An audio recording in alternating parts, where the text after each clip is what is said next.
You are listening to an episode of The Stinger on the All Hornets podcast network, one podcast feed with multiple shows, making sure we cover the All Hornets from every angle. If you like what you hear, please subscribe on Apple Podcasts, leave us a 5-star review, find us on YouTube. The All Hornets podcast is affiliated with the Fans First Sports podcast group. On today's show, we have another episode of Mock Trade Talks, this time by popular demand from a tweet that I sent out with Hornets fans, with a representative from the Miami Heat. So we are joined by Dan Healy of the Miami Heat UK. And Dan, you are the first British guest I've had in 167 episodes. Wow. So there you go. Wow, that's very that's incredible. I mean, that's amazing. So I'm absolutely delighted and privileged to be joining you, James. Thanks for inviting me on. Not at all. And I haven't just invited you on because of the friendly time difference. Okay. I've invited Dan on because Dan is one of the most knowledgeable, passionate people who follows the Heat. He runs the Miami Heat UK account, which got a really great following. I know you've done podcasts and other content before. And when it comes to anything Miami Heat, Dan is the person that you want to be following here. So Dan has a really good insight watching all the games. He's a sicko like me, wakes up at 3 a.m. to watch games. Does everything that you probably shouldn't to try and have a productive life, and his NBA team kind of drags him down or up. And following Miami Heat has been probably quite a good experience in recent years for you. So this is the thing. See, you've got to be a bit different to do what we do here in the UK. The fact that you're just basically saying goodnight to your sleep schedule for most of the year is pretty incredible, and you do have to be a certain character. But from my point of view, even though this team can infuriate me as much as it makes me very happy, I mean, look, you can't moan. We've had three Eastern Conference Finals appearances and 2 NBA Finals appearances in the last 4 years. So at least it's given me some form of delight. So fair play to you, James, because I know the Hornets aren't going through the greatest of times right now. So well done to you to keep going through that pain. I think when they played recently, I think I saw you tweet saying this is the worst NBA team I've seen this season. And from that Miami Heat performance, and from most before, there's nothing I can say to offer any rebuttal against that. It was truly horrific. So I think you were right in that comment. Apologies for that. No, it's fine. Look, I'm not a homer by any means, and people know this who can be a homer for the Charlotte Hornets. That they can't literally exist because they don't have any success. But what is interesting, I think the reason people want to talk about Miami, and one of the reasons is because of Terry Rozier. And Jake Fisher of Yahoo Sports reported yesterday, which kind of got probably both sides of the fan bases kind of talking and interested. I'm recording this the day after it's published, and I'll quote it here exactly. Terry Rozier's strong players made the combo guard a more viable trade candidate than ever at his $24 million average annual salary, with a known preference to join the Miami Heat, league sources told Yahoo Sports. Now, important people realize this is not Miami have interest in Terry Rozier. This is Terry Rozier has interest in Miami, right? So that's the first thing I think people got a little bit carried away yesterday. But I guess, what was your first impression seeing that? Well, the first impression was always, oh, good, another player that said he wants to join Miami, because we haven't got any success rate of any players that say, oh, I'd like to. I've got a list of destinations, or in some cases, even one destination only that I wish to go to. And of course, it doesn't happen. So we haven't got the best track record. But with Terry Rozier, immediately on the timeline, it was very split. There were some people that were sort of saying, no, quite a lot of money, still 3 years, pass on that one. We can go for, there's bigger fish out there, etc. I don't think some people understand that. Have you seen some of the contracts that are going in the NBA at the moment? Terry Rozier in the mid to high 20s over the next 2.5 years. To me, that's value. I think that's a valuable contract. I think he's got experience throughout his career, is on having career stats at the moment, is up on all of his metrics. I think that it's a very good fit for somebody like Miami. Obviously, we will talk about, obviously, I'm sure, what would have to go the other way. But my initial reactions were, I'm in on this. I think this is a lot of people think that it needs to be the star. Well, let's have a look at the stars that Miami have gone through over the last couple of years.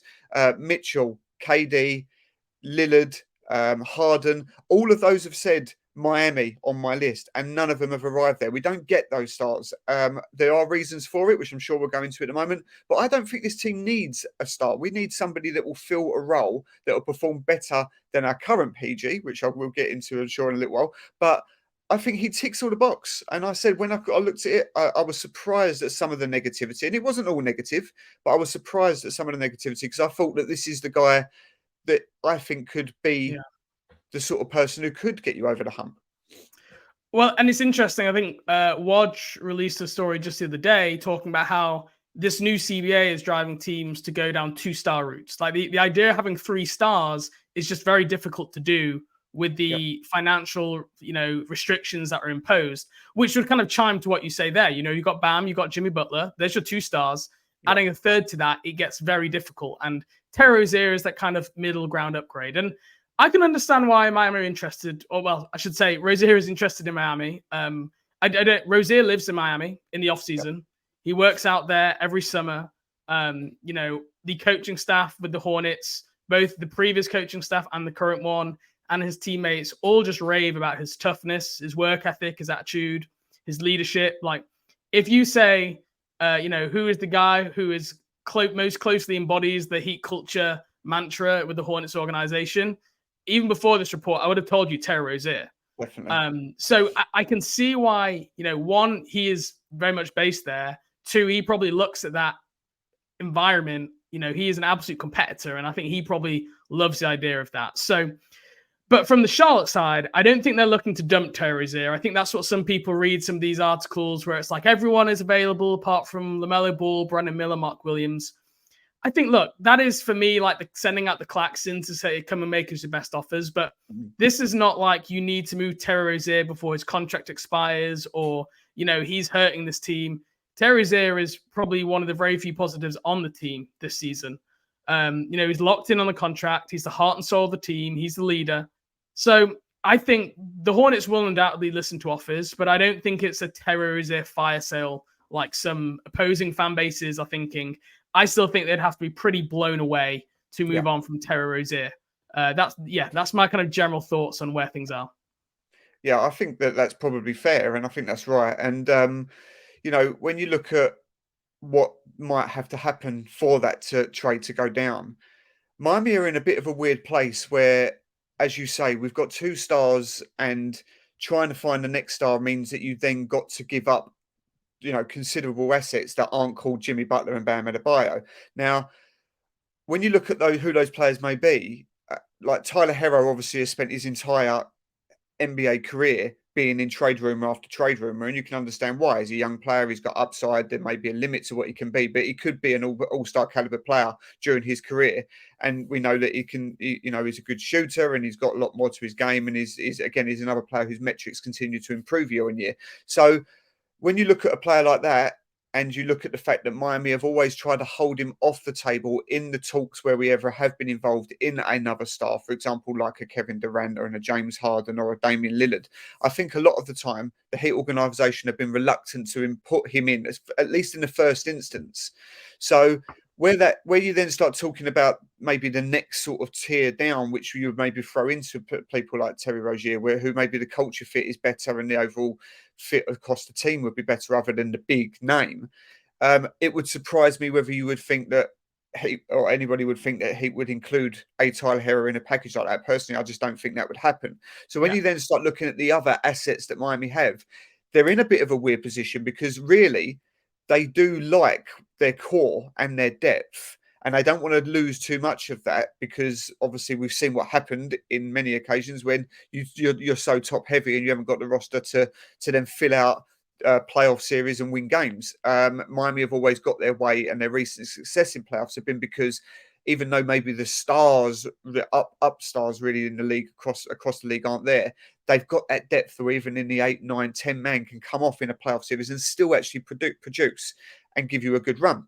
So with that being said, really, Miami are looking at Kyle Lowry's 30-odd million contract, which is expiring, which is intriguing to a lot of teams because it gives you an avenue where, for example, and I know you're saying, and I agree with you, that they're maybe not shopping Rozier, but if somebody was looking to get off of a contract with 2.5 years, well, there's an easy way to do it. Cole Lowry, I've always been a big fan of.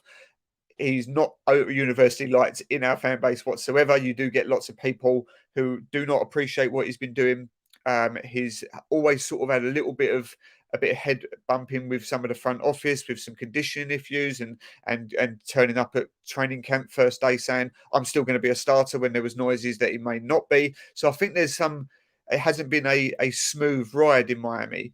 But personally, I still have appreciated what he does. I think he plays impactful, winning basketball. But there's a way for somebody to get off of that contract. Him aside, really, you've got Caleb Martin, who's on a who you guys know very well, of course, who is on a very, very sensible contract, a very valuable contract. And as much as we would love to keep him, he needs paying next year. He's on a player option, which is almost certainly going to decline. I think it's only for about 7 or 8 million. He's going to be worth more than that. He's shown that he should have been Eastern Conference Finals MVP last year. He was sensational. So I think the need is we would love to keep him, but realistically, we're not going to be able to afford to keep him. So really, that's pretty much it, unless people start going down the route of Nikola Jovic and some of the other younger players, which again, his recent run in the team would suggest that maybe he's part of the future now. So I like Terry Rozier. I think that it would be a perfect fit, but I don't see what's going to be intriguing enough from the Hornets' point of view, who aren't actively trying to get him off the books, why you would want to do a deal with Miami. So it is a bit of a tricky one. So, I mean, I looked at it. I mean, firstly, I agree with you. I never considered Tyler Hero to be involved in talks. That makes no sense to move one out for the other. That's like much of a muchness. That's not moving the needle. I try to be realistic when I look at these things. And I think the kind of starting negotiation point, I think most Hornets fans would say is, well, like it would be Lowry expiring, Jovic, and like the 2027 first with some sort of protections. And like, obviously, like that would kind of be your starting negotiation ground, and then you would go from there. I don't love that personally, but again, like looking across the board, looking at the value, if there was the deal to be made, I think it would be something starting from around there. I guess what's your kind of gut reaction to that first middle ground? Well, I think that is a fair negotiation. I think if you put that out, if I put that deal out to my followers, I still say a lot of them would say no deal, only because of the fact we've had a recent resurgence. Well, not even a resurgence, but just finally we're getting some minutes from Nikola Jovic, who at 19 or 20 years old, whatever he is now, everybody was very high on him from as soon as they saw him. He absolutely balled out. It'd be good to hear more, because I think he's someone that not a lot of fans have seen. And yes, he's someone that I know the Heat fan base are kind of have been excited on at times. I guess, could you tell the listeners who may not have seen a little bit about Jovic and both what kind of excites the Heat fans, but also been disappointing so far? Yeah, so when he first obviously came to us, I mean, personally, I knew nothing about him, but I'm quite like that with college basketball anyway. I don't follow it, so I wait to other people that are more informed than me, and then I make my own judgments from there. But I think a lot of people saw that he had enormous upside, that he absolutely balled out in Summer League. He went over to what was the European League that happened last summer? I can't remember what it was now, but wherever that was, that he showcased his talents to Playing for his national team. That's it. Yeah. So he showcased his talents to his highest that we'd seen so far. Everybody came in and said, right, this is his year now. He's going to come in. He's going to be a part of the rotation.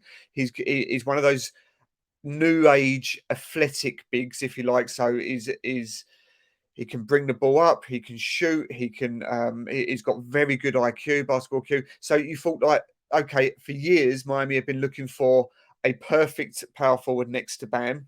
Bam's had a new front court partner every single season. So at last he was going to get this. But is he still too raw?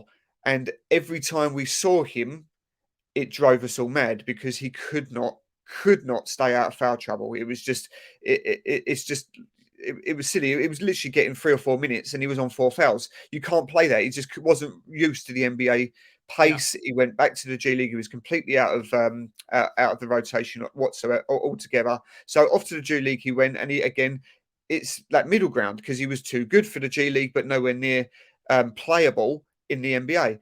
Now, just recently, I would say over the last 3 to 4 weeks, he's had to come in.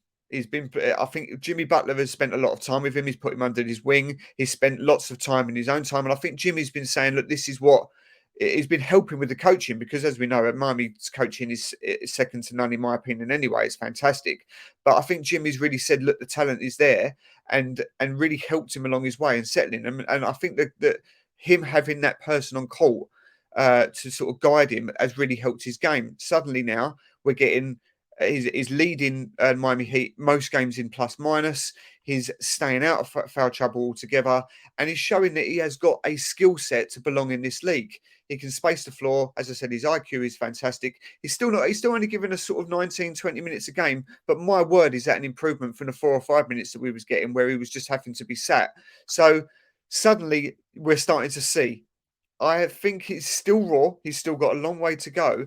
But if you was to ask me, going back to your original question, that trade, Lowry, the pick, and the Jovic, if you would have asked me this maybe 6 weeks, 8 weeks ago, I would say personally, yes, because he's too much of a project. At the moment, I would lean more to the side of no, because we're starting to see the fruits of his labours. So, and I think if I sent that trade out to my followers, for example, I think overwhelmingly they would say no.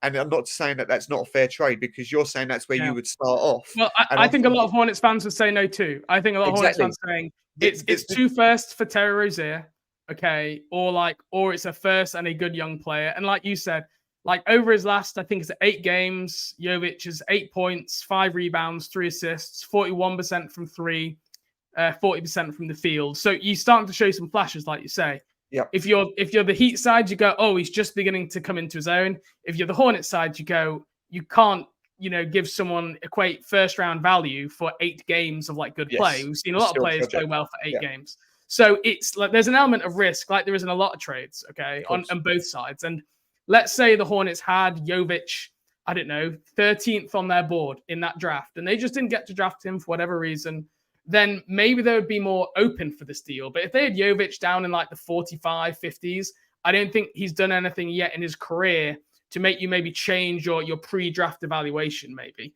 So a lot of this would come down to what is that idea of Jovic? Do they see him as first-round talent? I personally don't. I would see him as like a second-round equivalent, and that's why I don't think like this is. And what the Hornets need is defense, toughness, and outside shooting. And he probably brings the outside shooting element, although he's never managed to. He's never managed to shoot the ball really efficiently, consistently. But his shot selection, I think, is sometimes what's led to some of the low efficiency. But he doesn't give you that defense or the toughness. No. And for the Hornets to be making any changes, to be moving out Terry Rozier, you want to be getting defensive first players, I think, back. That's if you're going down the player route. The other option, okay, is that you just go down the draft pick route altogether. So the other option is to go something like Kyle Lowry, just plus picks. No Jovic, but I imagine the Heat would be reluctant to do that because, like you say, they want to try and keep some of those picks to go after some of those star players when they come up at some point. I think after this year's draft, you can trade 3 picks or something of that nature. Yeah. So I also don't necessarily see a world where Miami would be in wanting to offer multiple picks for someone like Terry Rozier. Yeah, I think that I saw something yesterday that somebody said that the Miami Heat have only ever haven't dealt a first round pick to anybody since we traded for Chris Bosh. Wow. I'll have to check the legitimacy of that, but I thought, well, I can't think off the top of my head us giving up a first round pick since I've been following the Heat, which is sort of 8 years now. So I certainly don't think that they would give up multiple picks for Terry Rozier. I just think that would almost borderline on foolishness from the Heat's point of view. Lowry, as I said, coming off an expiring, I would do Lowry in a first. I would do that. I think that's worth the gamble. I don't see why Hornets would do that. Yeah. So this is something else that I also looked at. It was I started getting a little bit more complex because I was like, there is another option where you go down the third team route. Okay. So this was an example of a third team where, like, if Charlotte wanted to not get picks back, but wanted to get a defensive first player. So an example of something like you could send Lowry and a first to Atlanta. All right. They could then send DeAndre Hunter to Charlotte. and then Rozier could land in Miami. Now, then if you're Charlotte, you're saying, okay, we're moving off a starting level 2 guard to get a starting level 3. Does have injury issues, that comes with risk, but DeAndre Hunter is a plus defender and would immediately be probably the best perimeter and on-ball defender on the team. In Atlanta, they're looking to mix things up. That would give them a lot of cap flexibility, moving off his 20 plus million per year, plus you get a first round pick. Now, I think that's probably where maybe Charlotte would have to send something else to Atlanta as well. But there's more complex ways you can build this, where you're using Lowry's contract to help a team elsewhere, and they're sending a player back to Charlotte. So just to give ideas that we're not going to run through every single 3-team scenario in this, but there are other dynamics in play where a 3-team deal of that sort could potentially work. And that's where Miami are giving up the same amount. Charlotte are still giving up Terry Rozier, but they're not just getting a draft pick back and then expiring, because that doesn't really help Charlotte all that much. They've already got too many young players. They've already got quite a lot of cap space this summer. So it's not like they're pining to try and get more cap space and draft picks.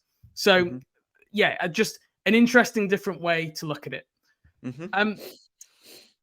Any other thoughts on Terry Rozier? I feel like we kind of discussed the different elements and sides of it. Yeah, I think when I was sort of thinking in preparation for this, I thought, I know where this is going to go, because I know what you guys would want, and I know what we would want or not want to give up. And I thought it's going to end up. It's one of those trades which I don't think either franchise will come away from it thinking that they've got value. Yeah. So it's one of those, isn't it? The other trade I wanted to pitch you was slightly different, which is also involving Kyle Lowry. And this is a Kyle Lowry for Gordon Hayward and a second-round pick.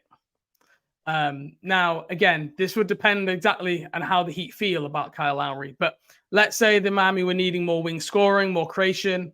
I would say Gordon Hayward, when healthy, massive asterisks, I know, plays at a higher level and is more valuable because of his versatility, his offensive efficiency, which when he's healthy, he's still good at all those things. And whether you turn, you basically swap your expirings, which for Charlotte, they have no postseason hope, whereas Miami do.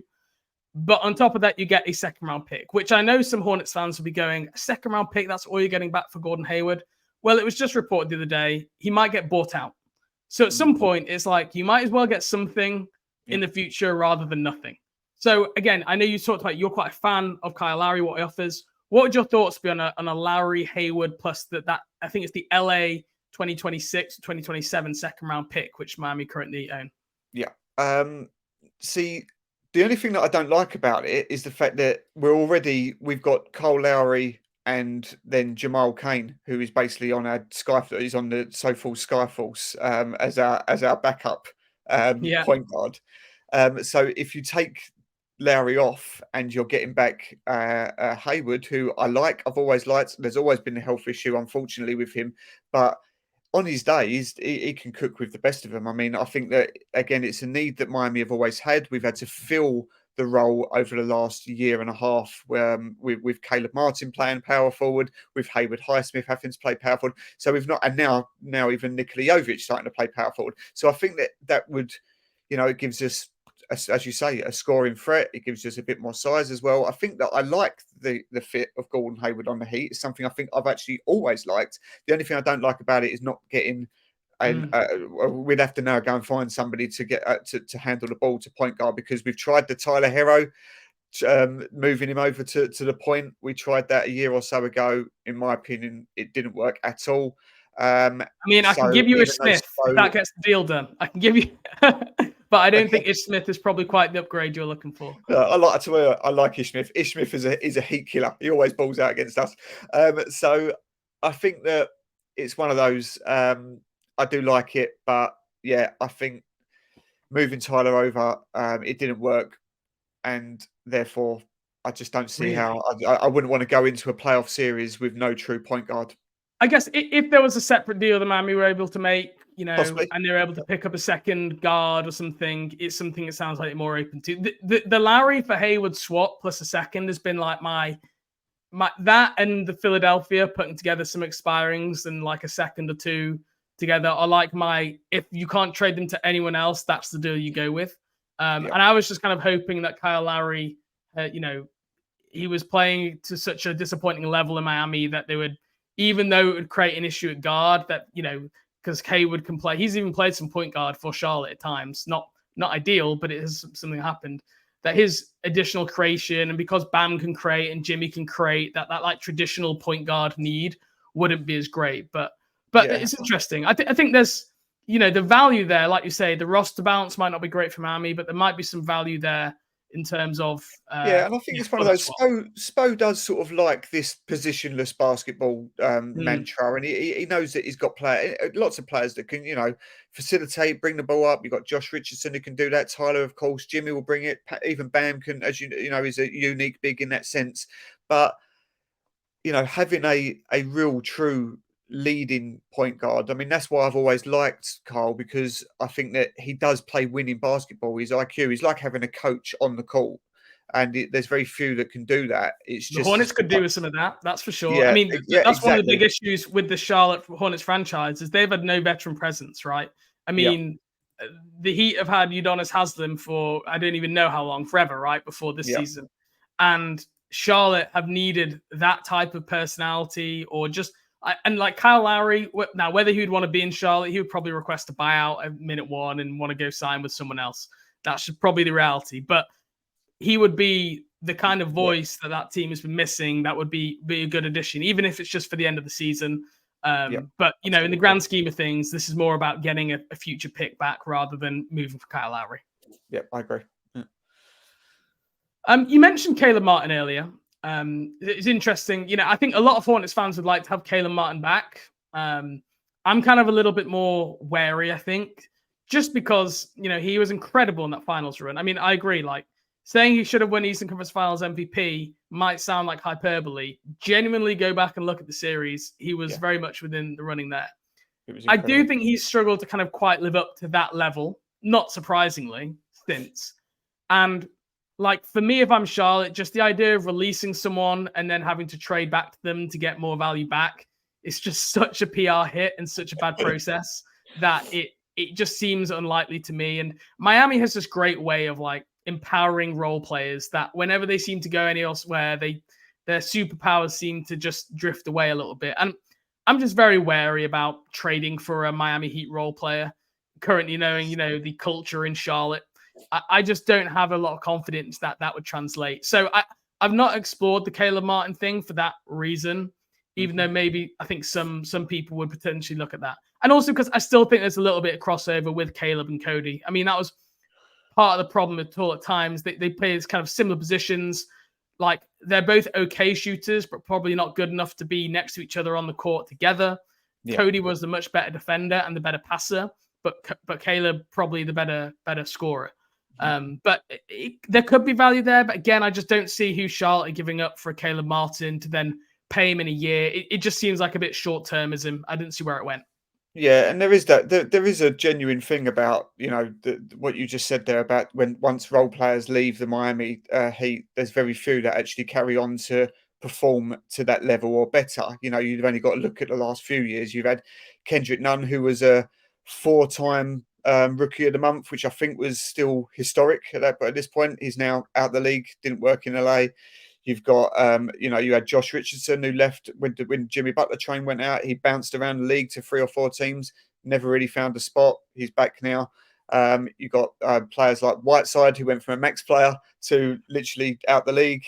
And the list goes on. Gabe Vincent, we're seeing the same thing, although, bless him, he's had some injury and health issues there. But yeah, it does happen. So I think there is always that thing to be wary of. But Caleb Martin, I think it really pains me that we're probably gonna have to trade him because we're not going to want to see him go for nothing. I mean, who knows? We might be able to work something that we can re-sign him on maybe a more team-friendly deal than perhaps he possibly could get. But I don't know. I just think that he's been a gem for us. He really has, and a real need for what Miami have is the fact that he can do it at both ends. He's improved during his time incredibly in both ends of the floor, and it's just going to be one of those now of what's best for him. So we'll see what happens. Yeah. always dangerous for Charlotte to be trading for a potential unrestricted free agent. It's just not a situation that you have any confidence. You know, the only thing is if he's like, I'm definitely going there because I'm from North Carolina and my twin is on the team, maybe you feel better. And in that case, maybe there's a deal to be made there. I don't know. I'm looking through the list now. Like if the Miami Heat needed a backup center, you could look at something around Nick Richards. But I just don't see there's any value. Kind of like I think Miami would want more than that. But then I think the likes of Miles Bridges, that's just, that's something that Charlotte would never do. So I didn't see that to be that kind of role player of equivalent value locked in on low cost that Miami would want to move off Caleb Martin. Yeah. Dan, any other potential moves or trades when you look at the two teams, the two rosters that you looked at and thought made sense? Well, not really, but the fact now that we have had some rumours now that Kevin Love could be out for quite some time, and there may be some surgical issues that he might need, which is a real blow because he's just been incredible this year. I mean, his performances have been on par with prime Kevin Love, and that's incredible. And we sort of had him really just to fill in minutes. We acquired Thomas Bryant in the off season, and we thought, okay, that's good. We've now got a proper backup big. That's not been the case whatsoever. He's been a real sort of, I mean, although he gives you lots of hustle and bustle and lots of energy, you can't play him for more than a handful of minutes. I mean, more than 5 minutes and you're doing damage to your team. So he's been disappointing, whereas Kevin Love has been just incredible. Has he been playing more 4 or 5 this year, Kevin Love? He's been playing backup 5. And he's just been. I just can't. This just wasn't supposed to happen. He's been one of the most impactful players. His outlet passing, his presence, his shooting, his leadership. It's just been off the charts. I mean, I would go as far as say if Kevin Love wasn't playing, we could probably knock 4 or 5 wins off of the Heat so far this season. That's how good he's been.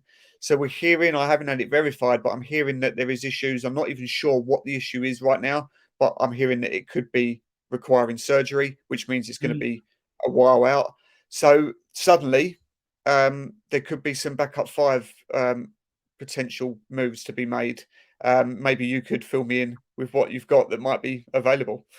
Well, Nick Richards is the obvious name. He's starting right now because Mark Williams is injured, but he's locked in for 3 years, 15 million. He's like, I would say, a top half of the league backup. He's a good solid backup, good rebounder, really physical, good screen setter, can finish around the rim, and actually is like a really good free throw shooter, has some nice touch and hooks as well. He can't really process the game. He's not a great passer. He's never going to stretch the floor for you. And he's not like the most cerebral basketball player. I don't think he necessarily reads things on either end super ahead of the time, but he's just like completely locked into being good in his role and will bring you a lot of energy. And as good size, he's like a legit 7 foot, 245 pounds. Like, well, this is what we need. Yeah. So I think he would help. I just don't know what's given. I mean, Caleb Martin would probably be the only one that I can see being on this roster, something built around Caleb Martin. I mean, I should mention the names because Hornets fans will be like, why didn't you ask about Jaime Jaquez? Like there's just no way the Miami Heat are going to trade Jaime Jaquez. I'm just telling everybody that you could offer Terry Rozier for Jaime Jaquez right now, straight up, even though that doesn't work financially. And the Miami Heat would not do that. I'm telling you. From the people, just to any other Hornets fans that are listening about Jaime Jaquez, the people that I am plugged into within the organisation have already said, just in the time that he's been there, he is completely untouchable. So you add him to the Jimmy Butler and the Bam Adebayo list, and that is it. So for a rookie to be coming in and being on that sort of status already, I don't remember ever happening. Well, not for a very long time anyway. So completely. No, absolutely not. Duncan Robinson, I guess, is another name that some people might point to, but again, I just think he's been too good and too important this year. I don't think Miami, they're not moving off key rotation pieces. So, I guess Nick Richards for Caleb Martin. What are your thoughts on that? Well, I mean, I must admit, I do know of the player, but I'd have to do a lot more research in what he can bring to the table. For what you've said, it does tick all the boxes that the Heat need. Where we lack size, we do need some more production now off of the bench. So possibly, whether or not, what's his contract? How long has he got left? Did you say 3 years? 2 years after this was the rest of this 2 years year, after and then this 2 years after this, 5 million per year. So he's locked in. No player options or anything like that. I mean, obviously, again, I'm not expecting anyone I speak to have watched a lot of Charlotte Hornets basketball this year. It's painful enough for you to follow them. I don't expect you to give me a breakdown of Nick Richards. But I think if you know you're going to lose Caleb Martin for nothing, and you've got other wings, but you desperately need a backup center, someone who could help play in the playoffs. I think there are worse options out there. It could be something to be considered. Who's attaching picks there? I don't know. It gets complicated. But I don't think from a Charlotte point of view, you are adding someone in Caleb Martin who has shown to be like a defensive power forward, like played much better defense in Miami than he did in Charlotte. I think there's an element of risk there, as we've already touched on. But that's at least an interesting deal that people out there might love or hate on both sides. Yeah, that's right. Conversations to be had, perhaps. Yes. Yeah, I think so. Right. Well, I don't think I have any other trades to throw at you. It doesn't surprise me that we talked a lot about Kyle Lowry and Nikola Jovic, hence why they're both on the YouTube stream. It'd be interesting to see what happens here. If Miami show any actual interest in Rozier themselves, I can understand why Terry wants to go there. But like we talked about, I don't think Miami have enough assets to be able to move for Terry Rozier and keep enough assets back for that big trade. And then Charlotte I don't feel that motivated to move Terry for, a discounted price. So I don't see a really clear way to get to that Terry Rozier deal. No, that's exactly it. And when obviously I talk about this in Heat chats as well, and I knew this is exactly the way that I thought. Well, as I talk to you, this is the route it's going to go down, because there's only so many players the Heat are going to want to try and move. Those players aren't going to really appeal to Charlotte. Both will feel like whatever trade goes down, there won't be value for their team. So as much as the fit does work, I just think that I don't see it happening, sadly. Yeah. Like I said, I think the only way it could work is if there is a third team, like the Atlanta Hawks, we're using that example, where Miami are giving up just that first round pick and Lowry, and in return, someone is able to reroute a player that has more value to Charlotte than Lowry or that first round pick. I mean, immediate defense value now. I think that's the only way it potentially work. That was just one example I showed. But Dan, thank you so much for your time. I appreciate it. I've already kept you longer than I said you would. But thank you for your insight. And as much as it hurts, best of luck to the Miami Heat for the rest of the season. Yeah. I appreciate it. No, thank you very much for joining me. Sorry for letting me join you. And as I said, I'm sorry for what I said about the Hornets. They were one of the worst teams that I've seen so far this season. But you ain't saying nothing that Hornets fans aren't saying themselves. So the thing is, there are pieces there to get this going, and I think you've got to start there. You really have. But at the moment, it's just not winning basketball, is it? So they're a little bit far away. But look, you're on. I think you're going to be on the right path soon. So good luck to the rest of the season. Thank you.